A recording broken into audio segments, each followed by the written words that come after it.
ಆತ್ಮೀಯ ರೈತ ಬಾಂಧವರೇ, ಎಲ್ಲರಿಗೂ ಸಹ ಮತ್ತೊಮ್ಮೆ ಫಾರ್ಮರ್ ಫಸ್ಟ್ ಯೂಟ್ಯೂಬ್ ಚಾನಲ್ಗೆ ಸ್ವಾಗತ. ಇದು day 2 of 100 days of 100 agriculture problem series ಆಗಿದೆ. ಇವತ್ತಿನ ದಿನ ನಾವು ಅಡಿಕೆ ಬೆಳೆಗಾರರಲ್ಲಿ ಸಾಮಾನ್ಯವಾಗಿ ಕಂಡುಬರುವಂತಹ ಒಂದು ಸಮಸ್ಯೆ ಮತ್ತೆ ಅತಿ ಹೆಚ್ಚು ನಷ್ಟವನ್ನ ಉಂಟು ಮಾಡತಕ್ಕಂತಹ ಒಂದು ಸಮಸ್ಯೆ ಇದು ಯಾವುದು ಅಂತ ಹೇಳಿದ್ರೆ ಹರಳುಗಳು ಉದುರುವಂತಹದ್ದಾಗಿರ್ಬೋದು, ಅಥವಾ ಹೊಸ ಗಿಡಗಳಲ್ಲಿ ಅಥವಾ ಹಿಂಗಾರ ಹೊರಟ ನಂತರ ಹಿಂಗಾರದಲ್ಲಿ ಕಾಯಿ ಕಟ್ಟುವುದಕ್ಕಿಂತ ಮೊದಲು ಹಿಂಗಾರ ಒಣಗಿ ಹೋಗುವಂತದ್ದಾಗಿರ್ಬೋದು.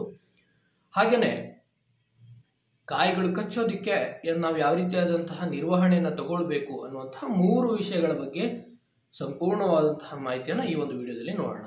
ಹಾಗಾದ್ರೆ ಓಕೆನಾ. ಮೊದಲನೇದಾಗಿ, ಸರ್ ಹರಳುಗಳು ಉದುರ್ತಾ ಇದೆ, ಹರಳುಗಳು ಉದುರೋದಕ್ಕೆ ಪ್ರಾಬ್ಲಮ್ ಏನು, ಕಾರಣ ಏನು ಅಂತ ನೀವೇನಾದ್ರೂ ಕೇಳಿದ್ರೆ, ನೋಡಿ ಹಲವಾರು ಕಾರಣಗಳಿಂದ ಹರಳು ಉದುರ್ತಾ ಹೋಗುತ್ತೆ. ಅದರಲ್ಲಿ ಪ್ರಮುಖವಾಗಿ 4 ರಿಂದ 5 ಕಾರಣಗಳನ್ನ ನಾನು ಇಲ್ಲಿ ಹೇಳ್ತಾ ಇದ್ದೀನಿ, ಮತ್ತೆ ಅವುಗಳನ್ನ ಹೇಗೆ ನಿರ್ವಹಣೆ ಮಾಡಬೇಕು ಅಂತ ಕೂಡ ನಿಮಗೆ ಹೇಳ್ತೀನಿ. ಮೊದಲನೇದು ನೀರಾವರಿ ನಿರ್ವಹಣೆ. ಯಾಕೆ ಇದರಲ್ಲಿ ನಾವು ತುಂಬಾ ಜನ ಏನ್ ಮಾಡ್ತಾ ಇಲ್ಲ, ಇಂಪಾರ್ಟೆನ್ಸ್ ಅನ್ನ ಕೊಡ್ತಾ ಇಲ್ಲ, ಹೌದಾ? ಹೇಗೆ ಈ ನೀರಾವರಿ ನಿರ್ವಹಣೆ ಹರಳು ಉದುರೋದಕ್ಕೆ ಕಾರಣ ಆಗುತ್ತೆ ಅಂತ ಹೇಳಿದ್ರೆ, ನೀವು ಸರಿಯಾದಂತಹ ಪ್ರಮಾಣದಲ್ಲಿ ಸರಿಯಾದಂತಹ ಸಮಯಕ್ಕೆ ಸರಿಯಾಗಿ ನೀವು ನೀರನ್ನ ಕೊಡ್ತಾ ಇಲ್ಲ, ಹೌದಾ? ಹೇಗೆ ಕೊಡ್ತಾ ಇದೀವಿ ಅಂತ ಹೇಳಿದ್ರೆ, ಒಂದು ಎಲ್ಲಾ ಹಂತದಲ್ಲಿ ನಮ್ಮ ಬೋರ್ವೆಲ್ ಅಲ್ಲಿ ಎಷ್ಟು ನೀರಿದೆ, ನಮ್ಮ ಊರಲ್ಲಿ ಎಷ್ಟು ಕರೆಂಟ್ ಬರುತ್ತೆ, ಅದಕ್ಕೆ ಸರಿಯಾಗಿ ನಾವು ನೀರನ್ನ ಕೊಟ್ಕೊಂಡು ಹೋಗ್ತಾ ಇದ್ದೀವಿ. ಅದರಿಂದ ನಮ್ಗೆ ಏನು ಫರಕ್ ಬೀಳ್ತಾ ಇಲ್ಲ, ಹೌದಾ? ಇದನ್ನ ಫಸ್ಟ್ ನಿಲ್ಲಿಸ್ಬೇಕು, ಹೌದಾ? ನೀವೇನ್ ಮಾಡ್ಬೇಕು ಅಂತ ಹೇಳಿದ್ರೆ, ನೀರನ್ನ ಅಗತ್ಯಕ್ಕೆ ಅನುಗುಣವಾಗಿ, ನಿಮ್ಮ ಮಣ್ಣಿನ ನೀರನ್ನು ಹಿಡಿದಿಟ್ಕೊಳ್ಳುವಿಕೆ ಅನುಗುಣವಾಗಿ, ನಿಮ್ಮ ಗಿಡದ ಆಯಸ್ಸಿಗೆ ಅನುಗುಣವಾಗಿ ತಾವೇನ್ ಮಾಡ್ಬೇಕಾಗತ್ತೆ, ನೀರನ್ನ ಕೊಡಬೇಕಾಗತ್ತೆ. ಹಾಗೇನೆ ಇರಿಗೇಷನ್ ಇಂಟರ್ವಲ್ ಅಂತ ಹೇಳ್ತೀವಿ. ಅಂದ್ರೆ ಒಂದು ನೀರಾವರಿಯಿಂದ ಇನ್ನೊಂದು ನೀರಾವರಿಗೆ ಇರುವಂತಹ ಅಂತರವನ್ನ ಕಡಿಮೆ ಮಾಡ್ಕೊಳ್ಳಿ. ಒಂದು ನೀರಾವರಿಯಲ್ಲಿ ಕೊಡುವಂತಹ ನೀರನ್ನ ಸ್ವಲ್ಪ ಕಡಿಮೆ ಮಾಡ್ಕೊಳ್ಳಿ. ಹೀಗೆ ಇರಿಗೇಷನ್ ಫ್ರೀಕ್ವೆನ್ಸಿಯನ್ನು ನೀವು ಜಾಸ್ತಿ ಮಾಡಿದ್ರಿ ಅಂತ ಹೇಳಿದ್ರೆ, ನಂಬರ್ ಆಫ್ ಇರಿಗೇಷನ್ಸ್ ಅನ್ನು ನೀವು ಜಾಸ್ತಿ ಮಾಡಿದ್ರಿ ಅಂತ ಹೇಳಿದ್ರೆ, ಹೌದಾ, ನೀರನ್ನು ಸ್ವಲ್ಪ ಸ್ವಲ್ಪ ಪ್ರಮಾಣದಲ್ಲಿ 2 ದಿನಕ್ಕೊಂದ್ಸರಿ ನೀವು ಕೊಡ್ತಾ ಹೋದ್ರಿ ಅಂತ ಹೇಳಿದ್ರೆ ಈ ಒಂದು ಪ್ರಾಬ್ಲಮ್ ಅನ್ನ ನಿಲ್ಲಿಸಬಹುದು. ಒಂದು. ಎರಡನೇದು, ನಿಮ್ ತೋಟದಲ್ಲಿ ಎಲ್ಲಾದ್ರೂ ನೀರು ನಿಲ್ತಾ ಇದೆಯಾ, ಯಥೇಚ್ಛವಾಗಿ ವಾಟರ್ ಸ್ಟಾಗ್ನೇಷನ್ ಇದೆಯಾ, ದಯವಿಟ್ಟು ಅದನ್ನು ಹೊರಗಡೆ ಹೊರಡಿಸಿ. ಅದನ್ನು ಕೂಡ ನಿಮ್ಗೆ ಏನ್ ಮಾಡುತ್ತೆ, ಹರಳುಗಳು ಉದುರೋದಕ್ಕೆ ಕಾರಣ ಆಗುತ್ತೆ. ಮೂರನೇದು, ಪೋಷಕಾಂಶಗಳ ಕೊರತೆ. ಯಾವ್ಯಾವ ಪೋಷಕಾಂಶಗಳ ಕೊರತೆ ಆದ್ರೆ ಇದಾಗುತ್ತೆ ಸರ್ ಅಂತ ಕೇಳಿದ್ರೆ, ಮೊದಲನೇದಾಗಿ ಬೋರಾನ್, ಎರಡನೇದು ಕ್ಯಾಲ್ಸಿಯಂ, ಮತ್ತೆ ಮೂರನೇದು ಪೊಟ್ಯಾಷಿಯಂ. ಹಾಗಾದ್ರೆ ಅವುಗಳು ಏನ್ ಕೆಲಸ ಮಾಡುತ್ತೆ ಅಂತ ತಿಳ್ಕೊಂಡು ಆನಂತರ ಅವುಗಳನ್ನ ಎಷ್ಟೆಷ್ಟು ಪ್ರಮಾಣದಲ್ಲಿ ಕೊಡಬೇಕು ಅನ್ನೋದು ತಿಳ್ಕೊಳ್ಳೋಣ, ಹೌದಾ? ಮೊದಲನೇದು ಪೊಟ್ಯಾಷಿಯಂ ನನಗೆ ಏನು ಕೆಲಸ ಮಾಡುತ್ತಪ್ಪ ಅಂತ ಹೇಳಿದ್ರೆ, ಈ ಕಾಯಿಗಳು ಆ ಕೊನೆಗೆ ಏನು ಅಂಟ್ಕೊಳ್ಬೇಕು ಅಥವಾ ಹಿಡಿದಿಟ್ಕೊಳ್ಬೇಕು ಆ ಒಂದು ಶಕ್ತಿಯನ್ನ ಕಡಿಮೆ ಮಾಡುತ್ತೆ ಯಾವಾಗ ನಿಮ್ಮ ಒಂದು ಮಣ್ಣಿನಲ್ಲಿ ಪೊಟ್ಯಾಷಿಯಂನ ಕೊರತೆ ಆದಾಗ. ಎರಡನೇದು ಬೋರಾನ್ ಕಡಿಮೆ ಆಯ್ತು ಅಂತ ಹೇಳಿದ್ರೆ ಪಾಲಿನೇಷನ್ ಕಡಿಮೆ ಆಗ್ತದೆ. ಪಾಲಿನೇಷನ್ ಕಡಿಮೆ ಆಯ್ತು ಅಂತ ಹೇಳಿದ್ರೆ ಆಟೋಮೆಟಿಕ್ ಆಗಿ ಹೂವುಗಳು ಉದುರೋದನ್ನ ನೋಡ್ತಾ ಹೋಗ್ತೀರಾ. ನೆಕ್ಸ್ಟ್ ಕ್ಯಾಲ್ಸಿಯಂ ಅಂತ ಹೇಳಿದ್ರೆ ನಮಗೆ ಸೆಲ್ ವಾಲ್ ಡೆವಲಪ್ಮೆಂಟ್ ಆಗಬೇಕು ಪೆಡಿಸಿಲ್ ಹತ್ರ. ಪೆಡಿಸಿಲ್ ಅಂತ ಹೇಳಿದ್ರೆ ಕೊನೆಯ ಭಾಗದಲ್ಲಿ, ಹೌದಾ? ಆ ಒಂದು ಸೆಲ್ ವಾಲ್ ಯಾವಾಗ ಡೆವಲಪ್ ಆಗೋದಿಲ್ಲ, ಅದು ವೀಕ್ ಆಗಿರುತ್ತೆ, ಆವಾಗ ಆಟೋಮೆಟಿಕ್ ಆಗಿ ನಮಗೆ ಹರಳುಗಳು ಉದುರೋದನ್ನ ತಾವು ನೋಡ್ತಾ ಹೋಗ್ತೀರಾ. ಓಕೆನಾ? ಆ ನಂತರ ಮೂರನೇದು ಮತ್ತೆ ತುಂಬಾ ಪ್ರಮುಖವಾಗಿರೋದು ಯಾವುದು ಅಂತ ಹೇಳಿದ್ರೆ, ಗಿಡದಿಂದ ಗಿಡಕ್ಕಿರುವಂತಹ ಅಂತರ, ಹೌದಾ? ನೀವೇನಾದ್ರೂ ಇವತ್ತು ಸರ್ 1 ಎಕರೆಗೆ ಜಾಸ್ತಿ ಗಿಡ ಕೂರಿಸ್ಬೇಕು ಅಂತ ಹೇಳಿ ಇವಾಗೆಲ್ಲ ನಾನು ನೋಡ್ತಾ ಇದ್ದೀನಿ, 6 ಅಡಿ 7 ಅಡಿಗೆ ಹಾಕ್ತಾರೆ, 5 ಅಡಿ 7 ಅಡಿಗೆ ಹಾಕ್ತಾರೆ. ಅದೇನಕ್ಕೆ ಆಗ್ತಾ ಇದ್ರೆ ನನ್ಗಂತೂ ಗೊತ್ತಿಲ್ಲ. ಓಕೆ, ಆ ತರ ಹಾಕ್ದ್ರಿ ಅಂತ ಹೇಳಿದ್ರೆ ಪ್ರಾರಂಭದಲ್ಲಿ 2 ವರ್ಷ ಚೆನ್ನಾಗಿ ಬರ್ತದೆ ಅಣ್ಣ, 3 ವರ್ಷ ಕಾಯಿಗಳು ಚೆನ್ನಾಗಿ ಬರ್ತದೆ, ಆಮೇಲೆ ಏನ್ ಮಾಡ್ಬೇಕಾಗ್ತದೆ, ನೀವು ಅವುಗಳನ್ನ ಕಿತ್ತಾಕ್ಬೇಕಾಗ್ತದೆ. ಯಾಕಂತ ಹೇಳಿದ್ರೆ 4-5 ಗೊನೆಗಳು ನಿಲ್ಲೋ ಹತ್ರ 1 ಗೊನೆನೂ ಕೂಡ ನಿಲ್ಲಲ್ಲ. ಯಾವಾಗ ನೀವು ಯಥೇಚ್ಛವಾಗಿ ಕ್ರೌಡ್ ಅನ್ನ ಕೊಡ್ತೀರಾ, ಅಂದ್ರೆ ಸ್ಪೇಸಿಂಗ್ ಅನ್ನ ಕಡಿಮೆ ಮಾಡ್ತೀರಾ, ಆ ಟೈಮಲ್ಲಿ ನಿಮ್ಗೆ ಹರಳುಗಳು ಇರುವಂತ ಪ್ರಾಬ್ಲಮ್ ಜಾಸ್ತಿ ಆಗ್ತದೆ. ಮತ್ತೆ ಈ ಬಂಜೆತನ ಅನ್ನೋಂಥದ್ದು ಏನಾಗುತ್ತೆ, ಜಾಸ್ತಿ ಆಗ್ತಾ ಹೋಗೋದನ್ನ ನಾವು ಗಮನಿಸ್ತಾ ಹೋಗ್ತೀವಿ. 4ನೇದು ತುಂಬಾ ಪ್ರಮುಖವಾಗಿರೋದು ಅಂತ ಹೇಳಿದ್ರೆ, ಕೆಲವೊಂದಿಷ್ಟು ರೋಗಗಳಿಂದನೂ ಕೂಡ ಆಗ್ತದೆ. ಯಾವ್ಯಾವ ರೋಗದಿಂದ ಆಗ್ತದೆ ಸರ್ ಅಂತ ನೀವು ಕೇಳಿದ್ದೆ ಆದ್ರೆ, ಕೊಳೆ ರೋಗ ಇರ್ಬೋದು, ಅಥವಾ ಬಡ್ ರಾಟ್ ಅಂತ ಏನ್ ಹೇಳ್ತೀವಿ, ಅಥವಾ ಮೊಹಾಲಿ ಅಂತ ಏನ್ ಹೇಳ್ತೀವಿ. ಈ ರೋಗಗಳು ಬಂದಂತ ಸಂದರ್ಭದಲ್ಲಿ ಕೂಡ ನಟ್ ಫಾಲ್ ಆಗೋದನ್ನ ನೋಡ್ತೀರಾ. ಆದ್ರೆ ಸರ್ ನಾರ್ಮಲ್ ನಟ್ ಫಾಲ್ಗುನು ಈ ಕೊಳೆ ರೋಗ ಬಂದಾಗ ಆಗೋ ನಟ್ ಫಾಲ್ಗುನು ವ್ಯತ್ಯಾಸ ಏನಿರುತ್ತೆ ಅಂತ ನೀವೇನಾದ್ರೂ ಗಮನಿಸಿದ್ದೆ ಆದ್ರೆ, ನಾರ್ಮಲ್ ಆಗಿ ಈಗ ವಾಟರ್ ಸ್ಟ್ರೆಸ್ ಇಂದ ಅಥವಾ ನ್ಯೂಟ್ರಿಯೆಂಟ್ ಡಿಫಿಷಿಯನ್ಸಿಯಿಂದ ಆಗಿತ್ತು ಅಂತ ಹೇಳಿದ್ರೆ ಬಿದ್ದಂತಹ ಕಾಯಿಗಳು ನಾರ್ಮಲ್ ಆಗಿರುತ್ತೆ, ಹರಳುಗಳು ನಾರ್ಮಲ್ ಆಗಿರುತ್ತೆ.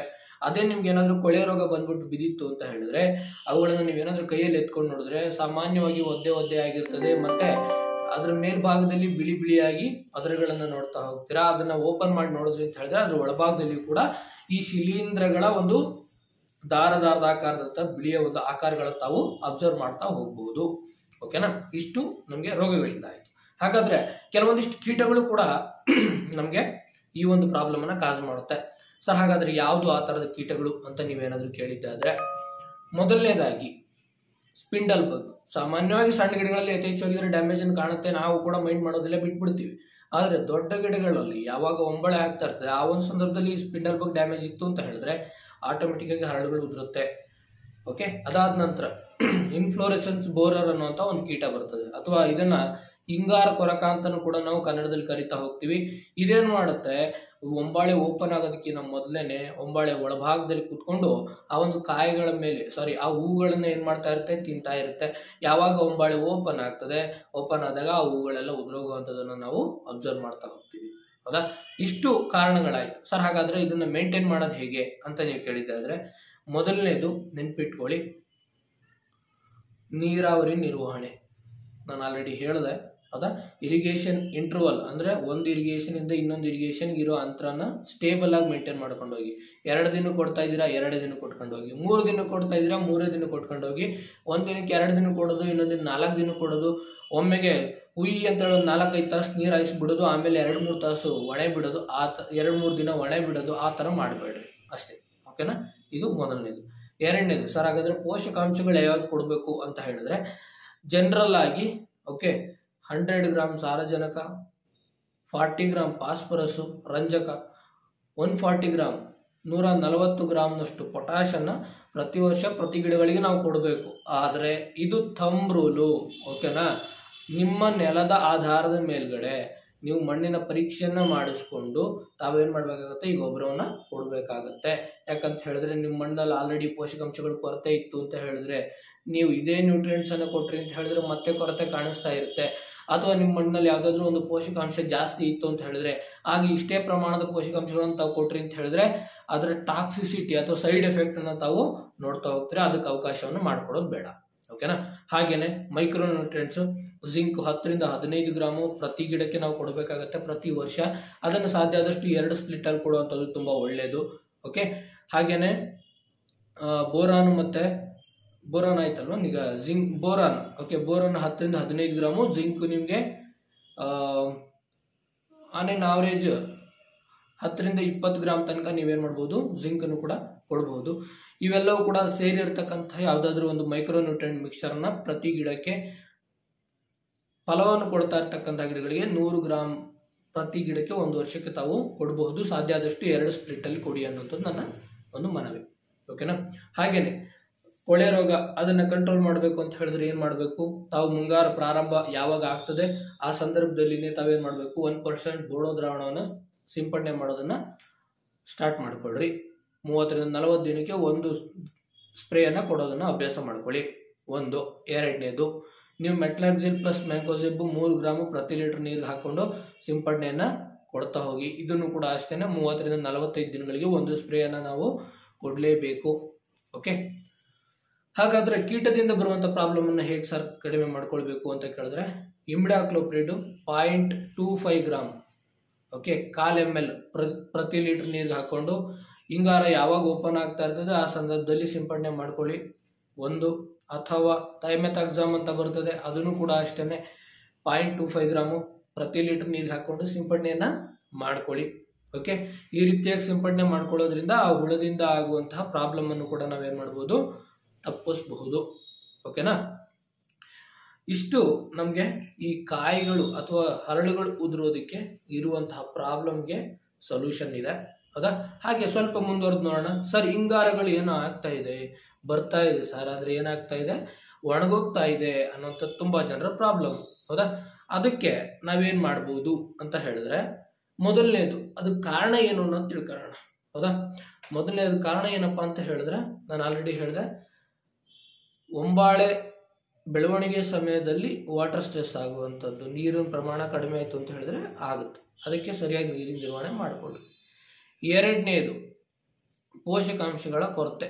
ಹೌದಾ, ಮೇಜರ್ ಆಗಿ ಈಗ ನಮಗೆ ಕ್ಯಾಲ್ಸಿಯಂ, ಮೆಗ್ನೀಷಿಯಂ ಮತ್ತೆ ಪೊಟ್ಯಾಶ್ ಕೊರತೆಯಿಂದ ಆಗ್ತದೆ. ಇದನ್ನು ಬಿಟ್ಟು ಕೂಡ ಬೇರೆ ಯಾವುದೇ ಪೋಷಕಾಂಶಗಳ ಕೊರತೆ ಆದ್ರೂ ಕೂಡ, ಇವನ್ ಜಿಂಕಿನ ಕೊರತೆ ಆದ್ರೂ ಕೂಡ ಈ ಪ್ರಾಬ್ಲಮ್ ನಮಗೆ ಕಟ್ಟಿಟ್ಟ ಬುತ್ತಿ.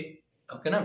ಹಾಗೇನೆ ಸರಿಯಾದ ಪ್ರಮಾಣದಲ್ಲಿ ಫೋಟೋಸಿಂಥಸಿಸ್ ಆಗದೆ ಇರುವಂತಹದ್ದು, ಅಂದ್ರೆ ಯಾವಾಗ ನಮಗೆ ಗಿಡದಿಂದ ಗಿಡಗಳ ನಡುವೆ ಅಂತರ ಕಡಿಮೆ ಇರ್ತದೆ, ನೆರಳು ಜಾಸ್ತಿ ಇರ್ತದೆ, ಆ ಒಂದು ಸಂದರ್ಭದಲ್ಲಿ ನಮಗೆ ಈ ಪ್ರಾಬ್ಲಮ್ಮು ತುಂಬಾ ಕ್ವೈಟ್ ಕಾಮನ್ ಆಗಿ ಕಾಣಿಸ್ಕೊಳ್ತದೆ. ಓಕೆನಾ. ಇಷ್ಟು ನಮಗೆ ಮೇಜರ್ ಪ್ರಾಬ್ಲಮ್ಸ್. ಇದನ್ನ ಬಿಟ್ಟು ಕೂಡ ರೋಗದಿಂದನೂ ಕೂಡ ಆಗಬಹುದು, ಇನ್ಸೆಕ್ಟ್ಸ್ ಇಂದನೂ ಕೂಡ ಆಗಬಹುದು. ಅಂದ್ರೆ ಕೆಲವೊಂದು ಕೀಟಗಳ ಓಡಾಟದಿಂದನೂ ಕೂಡ ಇದು ಪ್ರಾಬ್ಲಮ್ ಆಗಬಹುದು. ಹಾಗಾದ್ರೆ ಆ ರೀತಿಯಾದಂಥ ಪ್ರಾಬ್ಲಮ್ಗಳು ಯಾವುದಿದೆ, ಅವುಗಳಿಗೆ ಸೊಲ್ಯೂಷನ್ ಏನು ಅಂತದನ್ನ ಒಂದೊಂದಾಗಿನೇ ನೋಡ್ತಾ ಹೋಗೋಣ.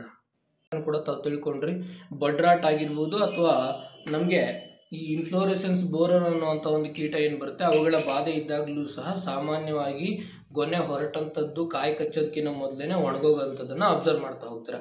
ಹಾಗಾದ್ರೆ ಇವುಗಳನ್ನು ನಿರ್ವಹಣೆ ಮಾಡೋದು ಹೇಗೆ ಅಂತ ಕೇಳಿದ್ರೆ, ನಾನು ಆಲ್ರೆಡಿ ಹೇಳಿದ್ದೀನಿ, ನೀರಿನ ನಿರ್ವಹಣೆ ಸರಿಯಾಗಿ ಮಾಡ್ಕೊಳ್ರಿ, ಪೋಷಕಾಂಶಗಳು ಎಷ್ಟೆಷ್ಟು ಕೊಡಬೇಕು ಅಂತಲೂ ಕೂಡ ಹೇಳಿದ್ದೀನಿ. ಸ್ಪ್ರೇಗಳನ್ನ ಒಂಬಳೆ ಹೊಡೆಯೋದಕ್ಕಿಂತ ಮೊದಲಿಗೆ ತಾವೇನೇನು ಸ್ಪ್ರೇ ಕೊಡಬೇಕು ಅಂತ ಹೇಳಿದ್ರೆ, ಮೊದಲನೇದು 1% ಬೋಡೋ ದ್ರಾವಣ, ತಮ್ಗೆಲ್ರಿಗೂ ಗೊತ್ತಿದೆ. ಕಾಪರ್ ಆಕ್ಸಿಕ್ಲೋರೈಡ್ 3 ಗ್ರಾಮ್ ಪ್ರತಿ ಲೀಟರ್ ನೀರಿಗೆ ಹಾಕೊಂಡು ಸಿಂಪಡಣೆಯನ್ನ ಮಾಡ್ಕೊಳ್ರಿ.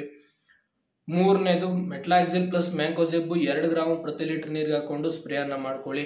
ಹೌದಾ. 30-45 ದಿನಕ್ಕೊಮ್ಮೆಗೆ ಆದ್ರೂ ನೀವು ಸ್ಪ್ರೇ ಮಾಡ್ಕೊಂಡ್ರೆ ತುಂಬಾ ಒಳ್ಳೇದು. ಓಕೆನಾ. ಇಷ್ಟು ನೀವು ಮಾಡಿದ್ರಿ ಅಂತ ಹೇಳಿದ್ರೆ ಆಟೋಮೆಟಿಕ್ ಆಗಿ ತಮ್ಗೆ ಬರುವಂತ ಹಿಂಗಾರಗಳು ಉತ್ತಮವಾಗಿಯೇ ಬರ್ತವೆ. ಓಕೆ.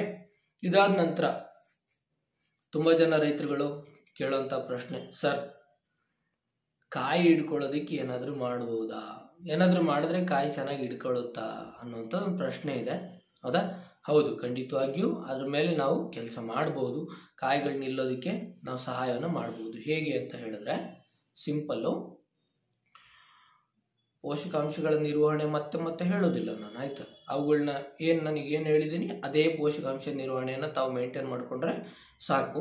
ಆದರೆ ಅಡಿಷನ್ ಆಗಿ ಒಂದು ನೀವೇನು ಮಾಡ್ಬೋದು ಅಂತ ಹೇಳಿದ್ರೆ, ಗೊನೆ ಹೊರಡುವಂತಹ ಸಂದರ್ಭದಲ್ಲಿ, ಹೌದಾ, NaA ನ್ಯಾಪ್ಥಲಿನ್ ಅಸಿಟಿಕ್ ಆಸಿಡ್ ಪ್ಲಾನೋಫಿಕ್ಸ್ ಅಂತ ಏನು ಹೇಳ್ತೀವಿ, ಅದನ್ನ 20 ppm ಅಷ್ಟು ನೀವೇನ್ ಮಾಡಬೇಕಾಗತ್ತೆ, ಗೊನೆಗಳಿಗೆ ಸಿಂಪಡಣೆಯನ್ನು ಮಾಡೋದ್ರಿಂದ ಹರಳುಗಳು ನಿಲ್ಲುವಂತಹ ಪ್ರಮಾಣ ಮತ್ತೆ ಕಾಯಿಗಳು ನಿಲ್ಲುವಂತಹ ಪ್ರಮಾಣ ಏನಾಗುತ್ತೆ, ಜಾಸ್ತಿ ಆಗ್ತದೆ. ಒಂದು. ಎರಡನೇದು, ನಿಮಗೆ ಗೊನೆ ಹೊರಡುವಂತಹ ಸಂದರ್ಭದಲ್ಲಿ 19 ಅಂತ ಏನು ಹೇಳ್ತೀರಿ, ಅದು 5 ಗ್ರಾಮ್ ಪ್ರತಿ ಲೀಟರ್ ನೀರಿಗೆ. ಬೋರಾನು 1 ಗ್ರಾಮ್ ಪ್ರತಿ ಲೀಟರ್ ನೀರಿಗೆ, ಅದು ಬೋರ್ಯಾಕ್ಸ್ ಅಂತ ಸಿಗುತ್ತೆ. ಅದನ್ನು ತಾವು ಹಿಂಗಾರುಗಳಿಗೆ ಸಿಂಪಡಣೆಯನ್ನು ಮಾಡ್ಕೊಳ್ಳಿ. ಅದಾದ 30-45 ದಿನಕ್ಕೆ 13-0-45 ಗೊಬ್ಬರ, 5 ಗ್ರಾಮ್ ಪ್ರತಿ ಲೀಟರ್ ನೀರಿಗೆ. ಜಿಂಕ್ ನೀವು 5 ಗ್ರಾಮ್ ಪ್ರತಿ ಲೀಟರ್ ನೀರಿಗೆ, ಮತ್ತೆ ಬೋರಾನು 2 ಗ್ರಾಮ್ ಪ್ರತಿ ಲೀಟರ್ ನೀರಿಗೆ. ಓಕೆ, ಹಾಕ್ಕೊಂಡು ಇನ್ನೊಂದು ಸ್ಪ್ರೇ ಕೊಟ್ಕೊಳ್ರಿ. ನೀವು ಬಂದಿದ್ದು ಹೂವುಗಳೆಲ್ಲನೂ ನಿಲ್ತದೆ, ಆಟೋಮೆಟಿಕ್ ಆಗಿ ನಿಮಗೆ ಗೊನೆಯ ತೂಕ ಚೆನ್ನಾಗಿ ಬರ್ತದೆ. ಓಕೆನಾ. ಇಷ್ಟು ಇವತ್ತಿನ ವಿಷಯ ಆಗಿತ್ತು. ಇನ್ನೂ ಹೆಚ್ಚಿನದಾದಂತಹ ಯಾವುದೇ ವಿಷಯದ ಬಗ್ಗೆ ತಮಗೆ ಮಾಹಿತಿ ಬೇಕಿದ್ದನ್ನು ಕೂಡ ಕಾಮೆಂಟಲ್ಲಿ ತಿಳಿಸ್ಕೊಡಿ. ನಾನು ಪ್ರಯತ್ನ ಮಾಡ್ತೀನಿ ಆ ಎಲ್ಲ ವಿಷಯಗಳಿಗೆ ತಮಗೆ ತಲುಪಿಸೋದಕ್ಕೆ. ಓಕೆ, ಇಷ್ಟನ್ನು ಹೇಳ್ತಾ ಈ ಒಂದು ವಿಡಿಯೋವನ್ನು ಅಂತ್ಯ ಮಾಡೋಣ. ಎಲ್ಲರಿಗೂ ಧನ್ಯವಾದಗಳು.